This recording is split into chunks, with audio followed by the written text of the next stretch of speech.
तर मित्रांनो, आजच्या या व्हिडिओमध्ये आपण जे हॉल तिकीट आहे तर ते हॉल तिकीट कशा पद्धतीने डाउनलोड करायचे आहे आणि आपली जी मॉक लिंक आहे तर ती डेमो लिंक आहे तर ती कशा पद्धतीने ओपन करून आपण डेमो देऊ शकतो, तर त्याची संपूर्ण माहिती आपण या व्हिडिओमध्ये पाहणार आहे। तर व्हिडिओ नक्की शेवटपर्यंत बघा। तर या ठिकाणी आपल्याला जी ऑफिशियल वेबसाईट आहे बार्टीची त्या ठिकाणी विजिट करायचं आहे आणि आपल्याला सिम्पली लॉग इन करायचं आहे। आपला जो यूजर नेम आणि पासवर्ड असेल त्याच्याने आपण लॉग इन करू शकतो। जसे आपण या ठिकाणी लॉग इन करू आपल्याला अशा प्रकारचा इंटरफेस येईल। तर आपली जी एक्झाम होणार आहे तर त्याची 3 दिवस अगोदर आपल्याला जे हॉल तिकीट आहे तर ते त्या ठिकाणी आपल्याला डाउनलोड करायची फॅसिलिटी येणार आहे। त्यानंतर आपल्याला डेमो लिंक दिलेली आहे, खालती आपण बघू शकतो। IBPS असेल, SBI असेल, RRB, तर अशा प्रकारच्या ज्या एक्झाम्स आहेत तर त्यांची ट्रेनिंग मॉक लिंक या ठिकाणी दिलेली आहे। तर सिम्पली आपण मॉक लिंक या ऑप्शनवरती क्लिक करणार तर या ठिकाणी आपल्याला एक नवीन विंडो दिसणार आहे, CET 2025 आणि 26। तर या ठिकाणी आपण पाहू शकतो आपल्याला simply click here to get log in credential या ऑप्शनवरती क्लिक करायचं आहे। जसे आपण click here to get log in credential या ऑप्शनवरती क्लिक करू आपल्याला खालती आपला रोल नंबर, पासवर्ड आणि पिन दिलेला असणार।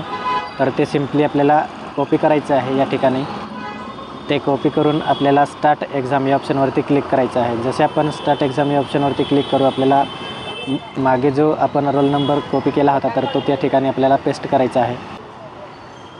तर आपला रोल नंबर पेस्ट करायचा आहे। त्यानंतर आपल्याला जो पासवर्ड आणि पिन दिलेला होता तर तो पिन आणि पासवर्ड आपल्याला त्या ठिकाणी एंटर करायचा आहे।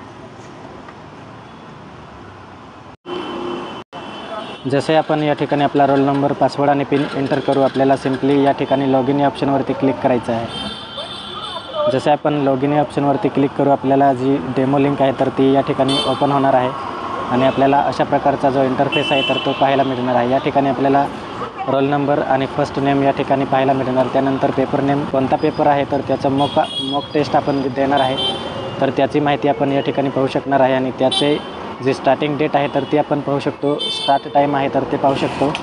त्यानंतर आपल्याला लँग्वेजेस दिलेले आहे तर आपण कोणत्या लँग्वेजमध्ये जी टेस्ट आहे तर ती देऊ शकणार आहे तर त्याची आपण या ठिकाणी डिटेल आहे तर ती पाहू शकणार आहे आणि लँग्वेज सिलेक्ट करणार आहे।